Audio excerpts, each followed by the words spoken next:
Hello friend, welcome to my channel.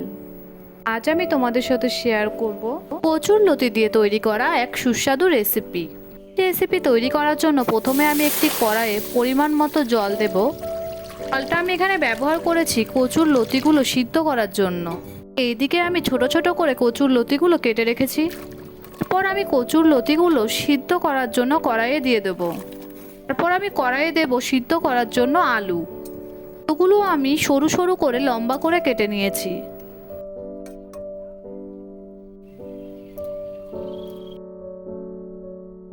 লতি ও আলুগুলো আমি 5 মিনিট মতো করে সিদ্ধ করে নেব।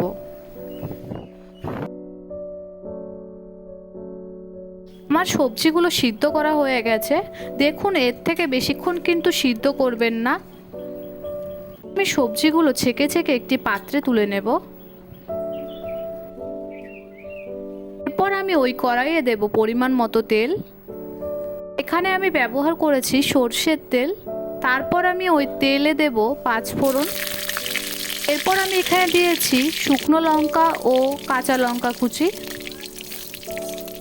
লঙ্কাগুলো একটু ভাজা হয়ে আসলে তারপর এর মধ্যে সিদ্ধ করে রাখা সবজিগুলো দিয়ে দেবো। পরে একবার সবজিগুলো বেশ ভালো করে মিক্স করে নেব। এরপর আমি এখানে ব্যবহার করেছি স্বাদ অনুযায়ী লবণ, পরিমাণ মতো হলুদ গুঁড়ো দিয়ে আমি আবারও একবার বেশ ভালো করে সবকিছু মিক্স করে নেব।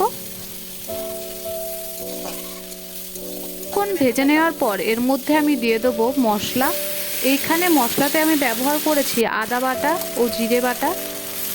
আমি কিন্তু এখানে রসুন ও পেঁয়াজ ব্যবহার করিনি, কারণ আমার রেসিপিটা তৈরি হচ্ছে নিরামিষভাবে। আপনারা যদি আমিষ অনুযায়ী করতে চান তাহলে পেঁয়াজ ও রসুনটা ব্যবহার করতে পারেন।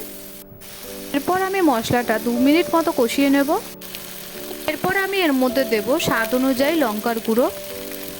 লঙ্কার গুঁড়োটা আপনারা আপনাদের স্বাদ অনুযায়ী দেবেন। দিয়ে সব কিছু আমি আরও একবার বেশ ভালো করে মিক্স করে নেব। এরপর আমি এর মধ্যে দিয়ে দেবো পরিমাণ মতো জল। কিন্তু বেশি জল ব্যবহার করবেন না, কারণ সবজিগুলো আমাদের আগে থেকেই সিদ্ধ করা ছিল।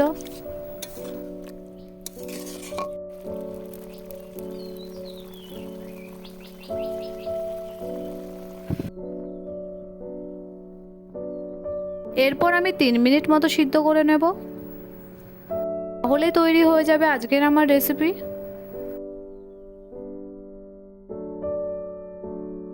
তৈরি হয়ে গেছে আজকের আমার নিরামিষ কচুরলতির রেসিপি। আপনাদের যদি আমার ভিডিও ভালো লাগে তাহলে লাইক, কমেন্ট, শেয়ার, সাবস্ক্রাইব করবেন। আর আপনারা বাড়িতে এইভাবে ট্রাই করতে পারেন, দেখবেন ভালো লাগবে।